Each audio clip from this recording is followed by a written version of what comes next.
वो कहते हैं कि शिक्षित समाज उनका सपना है, हालांकि विरोधी उन्हें शिक्षा माफिया कहकर आलोचना करते हैं और आरोप लगाते हैं कि उन्होंने शिक्षा के क्षेत्र में एक छत्र राज स्थापित कर लिया। उनके शिक्षण संस्थानों का नेटवर्क उनके राजनैतिक दबदबे को भी मजबूत करता है, क्योंकि सबसे ज्यादा यूथ ब्रिजभूषण शरण सिंह के कॉलेज में पढ़ते हैं और ये उनके दबदबे को मजबूत करने का एक माध्यम है। इसी तरह ब्रिजभूषण शरण सिंह के अर्थतंत्र का एक अहम हिस्सा रियल एस्टेट यानी जमीनों पर कई सारे तरह के आरोप भी ब्रिजभूषण सिंह पर लगता रहा है। कई वरिष्ठ पत्रकार और अफसर ये बताते हैं कि जब पहली बार वो चुनाव जीते, इसके बाद उन्होंने नंदिनी नगर कॉलेज बनाया और उसके बाद से ये सिलसिला लगातार चल पड़ा और कभी रुका नहीं। एक के बाद एक कॉलेज, स्कूल और सियासी ताकत ब्रिजभूषण सिंह की बढ़ती रही और एक बड़े बाहुबली नेता के तौर पर, एक बड़े सियासी पहलवान के तौर पर वो स्थापित हो गए।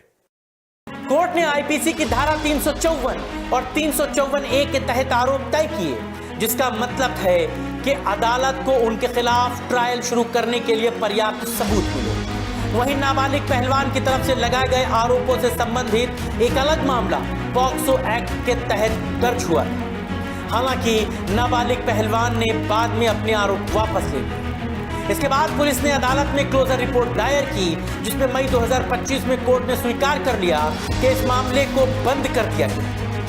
हालांकि ब्रिजभूषण शरण सिंह ने हमेशा इन सभी आरोपों का इनकार किया। मुख्यतः बताया तो आपको उस समय के दशक में राजनीतिक संरक्षण जो इनको मिला, तो उसकी वजह से वो एक कहावत चल गई थी कि कल तक पुलिस पीछे पीछे घूमती थी, कि उनको दौड़ाती थी और बाद में उनकी सुरक्षा करने के लिए गनर और शैडो बन करके उनके पीछे चलने लगी।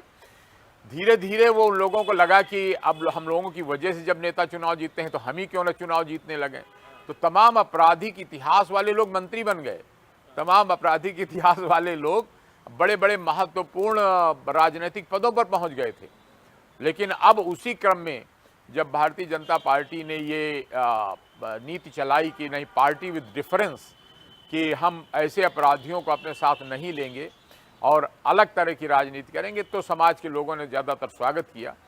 और उसके बाद धीरे धीरे बाहुबलियों का दबदबा कम हो गया। और फिर आप देखिए कि योगी जी का समय आया कि जब उन्होंने कहा कि जीरो टॉलरेंस, आपको नारा सुना होगा आपने कि ना गुंडा राज ना भ्रष्टाचार। अब की बार भाजपा सरकार सन 17 में जब नारा आया तो स्थितियां बदलने लगी, इनकाउंटर होने लगे, हाफ इनकाउंटर होने लगे और अपराधियों की वो सुना होगा आपने कि वो तख्ती टांग के सरेंडर करने लगे थानों में कि हमको गोली मत मारो, अब हम जुर्म नहीं करेंगे। विवादों के चलते ब्रिजभूषण शरण सिंह को WFI अध्यक्ष पद छोड़ना पड़ा, लेकिन कुश्ती संघ में उनका दबदबा बरकरार रहा। दिसंबर 2023 में हुए FWI चुनाव में उनके करीबी संजय सिंह अध्यक्ष चुने गए। उन्होंने अपने प्रतिद्वंदी अनीता श्योरण को चुनाव हरा दिया। संजय सिंह को भारतीय कुश्ती महासंघ के पूर्व अध्यक्ष, बीजेपी सांसद ब्रिजभूषण शरण सिंह का पूरा सपोर्ट था, उनका करीबी माना जाता था।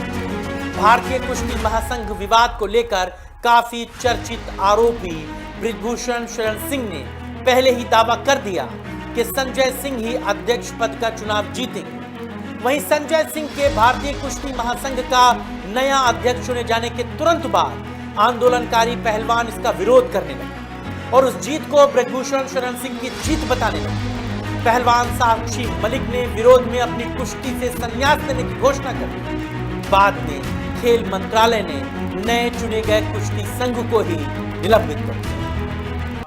असल में मैं ज़्यादा दिन नहीं, मात्र 6 महीने गोंडा में तैनात रहा। तो उसके बाद मैं और जिलों में झांसी और इटावा, जालौन, मुझे डकैती के मोर्चे पर काम करने के लिए लगा दिया गया था। तो वहाँ फिर डकैत जो दबाव डालते थे चुनाव में और गलत जो गुंडे होते थे वो बूथ कैप्चर कर लिया करते थे, तो उस मोर्चे पर मुझे काम पे लगा दिया गया था। उस दौरान मुझे याद है मैं लगातार 3 जिलों में, फर्रुखाबाद, जालौन, इटावा में, तीनों में एसएसपी रहा। उस समय सबसे ज़्यादा दस्यु प्रभावी समस्या थी। तो डाकुओं का भी बड़ा दबदबा रहता था चुनाव में। वो जैसे आपने निर्भय गुजर का तो नाम सुना ही होगा और फूलन देवी का नाम सुना होगा।